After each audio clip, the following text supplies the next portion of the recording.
Hallelujah. પ્રભુ ઈસુ ખ્રિસ્તના પવિત્ર અને સામર્થ્ય નામમાં આપ સર્વને સવારની પ્રેમી સલામ. આજનું વચન યર્મિયા પ્રબોધકનું પુસ્તક તેનો 7મો અધ્યાય અને તેની 23મી કલમમાંથી લેવામાં આવ્યું છે. આ વચનમાં પ્રભુ આ પ્રમાણે કહે છે, પણ મેં તેઓને આટલું ફરમાવીને કહ્યું કે મારું સાંભળો અને હું તમારો ઈશ્વર થઈશ ને તમે મારા લોક થશો. તમારું હિત થાય માટે જે માર્ગો મેં તમને ફરમાવ્યા તે સર્વ માર્ગોમાં તમે ચાલો. પ્રભુ પોતાના સેવક, પોતાના પ્રબોધક યર્મિયા મારફતે જે સંદેશો ઇઝરાયેલી પ્રજાને આપે છે, તે સંદેશો, તે વચન આપણા માટે પણ છે. પરમેશ્વરના વચનો આપણા માટે ને આપણા સંતાનોને માટે છે. આ વચનમાં પરમેશ્વર કહે છે કે મારું સાંભળો અને હું તમારો ઈશ્વર થઈશ. આ બહુ મહત્વની બાબત પ્રભુ આપણને જણાવી રહ્યા છે. પ્રભુ ઈસુ ખ્રિસ્તે કહ્યું, મારા ઘેટા મારો સાદ સાંભળે છે. એક ઘેટા પાળક તરીકે પરમેશ્વરની ઈચ્છા છે કે આપણે તેમનો અવાજ સાંભળીએ. આપણે ઘણા બધા અવાજોથી ઘેરાયેલા લોકો છીએ. આપણી આસપાસ ટીવીનો અવાજ, મોબાઈલનો અવાજ, સ્વજનોનો અવાજ, પતિ પત્નીનો અવાજ અને ઘણા બધા ઘોંઘાટ પણ આપણી આસપાસ છે. પણ આ બધાની મધ્યે પરમેશ્વર એવું ચાહે છે કે આપણે પ્રભુને માટે સમય અલગ કરીએ, શાંત સમયમાં આપણે પ્રભુની હજુરમાં બેસીએ અને પ્રભુનો અવાજ સાંભળીએ. જો આપણે પ્રભુનો અવાજ સાંભળીશું તો પ્રભુ આપણા ઈશ્વર થશે. પરમેશ્વરનો અવાજ સાંભળવો એ આપણા માટે ખૂબ જ જરૂરી છે. પરમેશ્વરનો અવાજ આપણે આપણા આત્મા મારફતે સાંભળીએ છીએ.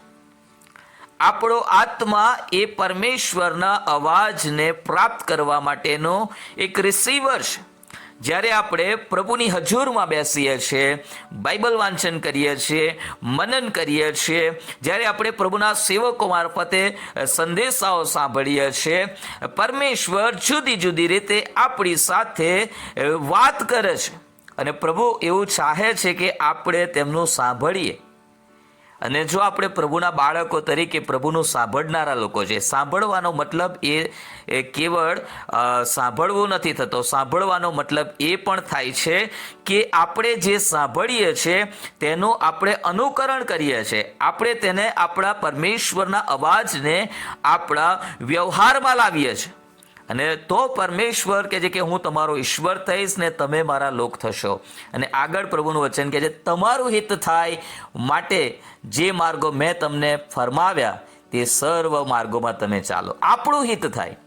ઈશ્વરના માર્ગોમાં ચાલવાથી ઈશ્વરનું હિત નથી. ઈશ્વર તો આપણા વગર પણ ઈશ્વર જ છે. એ તો પ્રભુ છે, એ રાજાઓના રાજા છે, હતા અને રહેવાના છે.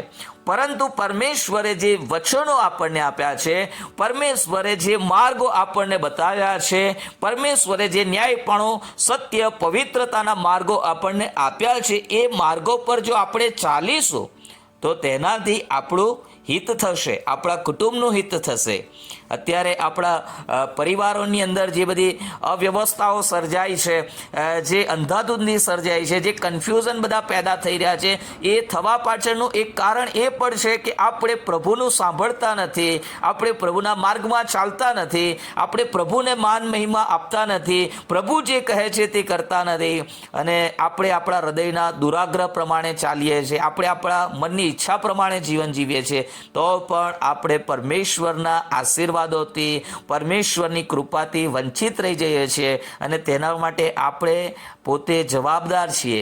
વાલો, આપણે ચાહીએ છીએ કે આપણું હિત થાય, આપણા પરિવારનું હિત થાય, તો આપણે પરમેશ્વરનું સાંભળવું પડશે.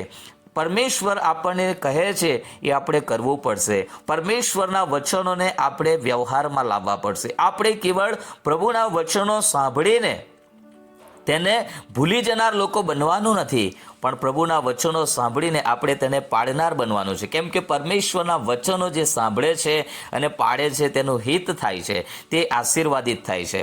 તો પ્રભુ આપણને આવું કરવાને માટે પુષ્કળ કૃપા અને પૂરી સામર્થ્ય પૂરું પાડો.